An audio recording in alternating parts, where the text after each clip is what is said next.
মধুচন্দ্রিমায় স্বামী রাজা রঘুবংশীকে জানে শেষ করে দেওয়ার ঘটনায় তদন্তকারীদের সামনে উঠে আসছে একের পর এক চাঞ্চল্যকর তথ্য। সোনামকে উত্তরপ্রদেশ থেকে গ্রেপ্তার করেছে পুলিশ, তবে প্রথমে অবশ্য নিজেকে ভিকটিম হিসেবে দেখানোর চেষ্টা করে সোনাম, যদিও তার সেই অপচেষ্টা ধরে ফেলে পুলিশ। ইতিমধ্যেই সোনামকে ট্রানজিট রিমান্ডে নিয়েছে মেঘালয় পুলিশ।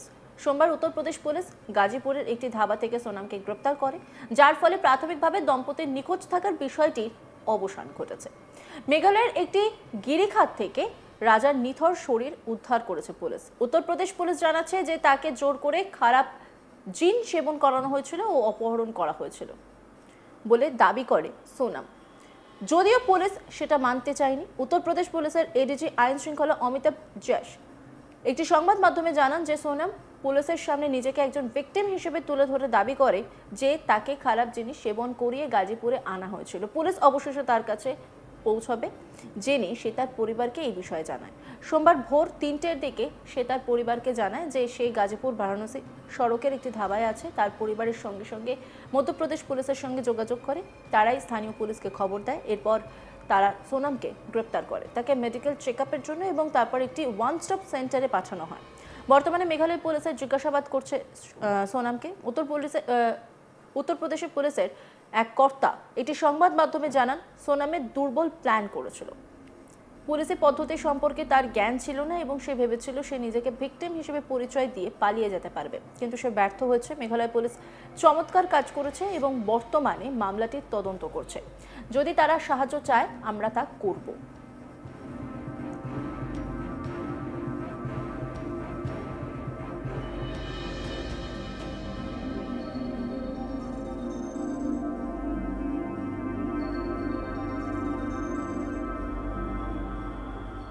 জানা গেছে গত মাসে বিয়ে হয় এই দম্পতির। মধুচন্দ্রিমার জন্য দম্পতি বেছে নেয় মেঘালয়কে, কিন্তু মেঘালয়ের সোহাগরাতে ভ্রমণের সময় থেকেই উভয়ের খোঁজ পাওয়া যাচ্ছিল না। ফোনে যোগাযোগ করতে না পেরে দম্পতির পরিবারের সদস্যরা মেঘালয়ে পৌঁছান। সেখানে পুলিশ, এসডিআরএফ, এনডিআরএফ, এসওটি এবং ড্রোনের সাহায্যে ব্যাপক তল্লাশি অভিযান শুরু করে। অবশেষে গত সোমবার রাজার নিথর শরীর উদ্ধার হয় ওই সাউডং জলপ্রপাতের নিচের একটি গিরিখাত থেকে। পুলিশের একটি ড্রোনে সেটি ধরা পড়ে। নিথর শরীর ছাড়াও এটি হাতিয়ার উদ্ধার হয়েছে। ঘটনার তদন্তের জন্য পূর্ব খাসি পাহাড়ের এসপি হারবার্ট পিনাইট খারকোঙ্গরের নেতৃত্বে একটি এসআইটি গঠন করা হয়। রাজা রঘুবংশের ভাই তিনি কি বলছেন শোনাব আপনাদের। हमें ऐसी कोई बात नहीं, सिर्फ उसका फोन आया, हम भावुक हो गए, हमने पुलिस थाने में कंप्लेन करा और उसको रिसीव करवाने की कोशिश की। नहीं, हमने पूछ ही नहीं पाए हम उनसे। अच्छा, ये घटना को लेकर आपको कोई जानकारी है? किसी तरह की कोई बात हुई थी? कुछ भी जानकारी मैं अभी कुछ भी बयान नहीं कर सकता। आप लोगों से हाथ जोड़ के पैर पड़ के रिक्वेस्ट है, आप मुझे पहले मिलने दीजिए, उसके बाद में मैं आपको बयान करूँ। পুলিশ সূত্রে আরও জানা গিয়েছে সোনামকে জিজ্ঞাসাবাদে রাজা নামে ওই যুবকের নাম উঠে আসে। পূর্ব খাসি পুলিশের সুপার বিবেক সায়াম জানিয়েছেন বিয়ের আগে থেকে রাজের সঙ্গে সম্পর্ক ছিল সোনামের, এমনকি রাজা রঘুবংশীর সঙ্গে বিয়ের পরেও উভয়ের যোগাযোগ ছিল। পারিবারিক সূত্রে সোনামদের সানমাইকার ব্যবসা ছিল। স্থানীয় বিভিন্ন সংবাদ মাধ্যম সূত্রে জানা গেছে সেখানে কর্মচারী হিসেবে কাজ করত 21 বছর বয়সী রাজ। সেই সূত্রেই আলাপ হয়েছিল দুজনের, প্রায় তাদের ফোনে কথা হতো। এমনকি রবিবারও সোনামদের গুদামে কাজে এসেছিল রাজ।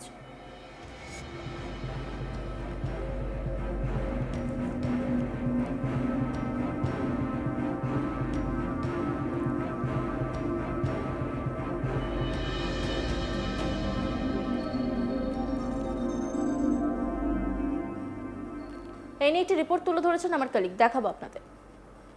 दोस्त, जो हमारी बातचीत हुई कैब ड्राइवर से, एक प्राइवेट गाड़ी हायर की गई थी जिसके जरिए सोनम को लेकर के जो शिलोंग पुलिस है वो पटना पहुंची है। हालांकि उस गाड़ी की ड्यूटी अब ओवर हो चुकी है और ड्राइवर यहां से निकल चुका है, लेकिन जाने से पहले जो आज तक से उसने बातचीत की है उसमें उसने कहा कि जब पूरे सफर के दौरान शिलोंग पुलिस से कोई बातचीत नहीं कर रही थी जो सोनम है, और बार बार वो केवल एक बात कर रही थी कि उसके सिर में बहुत दर्द है, बहुत परेशान दिख रही थी सोनम, बहुत कम बातों की चर्चा उसने की पूरे सफर में, लेकिन हाँ, सिर में दर्द की बात वो लगातार कह रही थी। दोस्त, मैं आपको तस्वीर दिखाना चाहूंगा। फुलवारी शरीफ थाना है ये, और पटना शहर की तरह जब आप अंदर आते हैं, चूंकि आप भी यहाँ आते रहते हैं, तो ये सबसे पहला थाना पड़ता है पटना शहर के अंदर। और ये फुलवारी शरीफ थाने में ही इस वक्त सोनम को रखा हुआ है। शिलांग पुलिस यहीं लेकर के रुकी है, और हम आपको सहयोगी नदीम से कहेंगे दूसरी तरफ की तस्वीर दिखाएं, थोड़ा आगे जाकर के, जहां ये तो थाने का वो प्रीमिसेस है जहां आमतौर पे पुलिसकर्मी बैठते हैं। थोड़ा हमारे साथ अगर पीछे फॉलो करें नदीम, तो हम आपको दिखा पाएंगे। थोड़ी देर पहले हम शिलांग पुलिस से भी बातचीत कर रहे थे। ये पिछला हिस्सा है सुतोष, जो स्टाफ क्वार्टर्स होता है, जो रात में ड्यूटी करते हैं लोग, और इसी हिस्से में इस वक्त शिलांग पुलिस भी है, और जो सोनम है वो भी यहीं पर है। और ये माना जा रहा है कि यहां से जब उनका टिकट कंफर्म होगा तो यहां से ही आगे मूव करेगी शिलांग पुलिस उनको लेकर के। मैंने थोड़ी देर पहले जो शिलांग पुलिस के अधिकारी हैं साथ में, उनसे बातचीत करने की कोशिश की थी, लेकिन वो बहुत कहने की स्थिति में नहीं है कुछ भी। आप समझ सकते हैं कितना हाई प्रोफाइल मामला है, इस वजह से वो बहुत कुछ नहीं कहते हैं। लेकिन दो संभावनाएं हैं आशुतोष, हम अपने दर्शकों को बताना चाहेंगे। पहली संभावना ये कि अगर गुवाहाटी के लिए ही कुछ करना है, सबको पता है क्योंकि गुवाहाटी से ही आप शिलांग रीच करेंगे, तो गुवाहाटी के लिए जो पहली फ्लाइट है वो स्पाइस जेट की जो सर्विस एयर है वो लगभग 12:30 बजे के बाद है।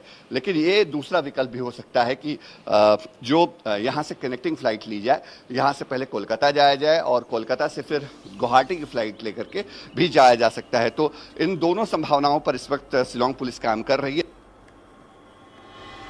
মধুচন্দ্রিমার স্বামী রাজা রঘুবংশীকে জানে শেষ করে দেওয়ার ঘটনায় তদন্তকারীদের সামনে উঠে আসছে একের পর এক চাঞ্চল্যকর তথ্য।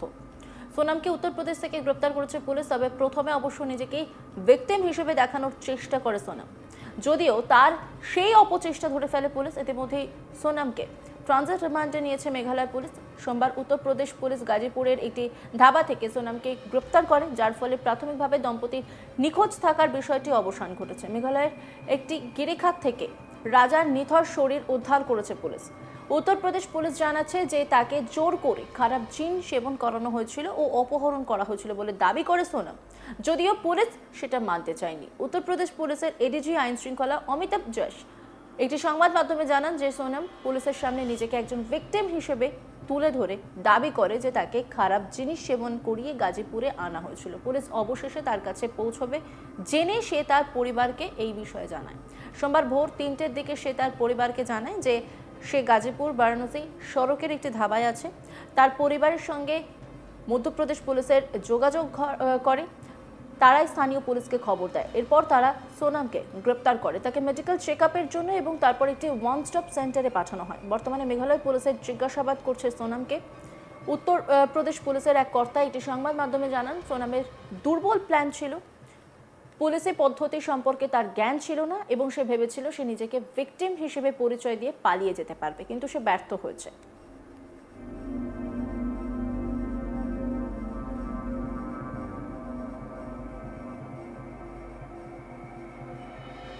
অন্যান্য খবরের আপডেটের জন্য অবশ্যই নজর রাখুন আজ তাক বাংলার ইউটিউব স্ট্রিমিংয়ে। লাইক, কমেন্ট, শেয়ার এবং সাবস্ক্রাইব করতে ভুলবেন না।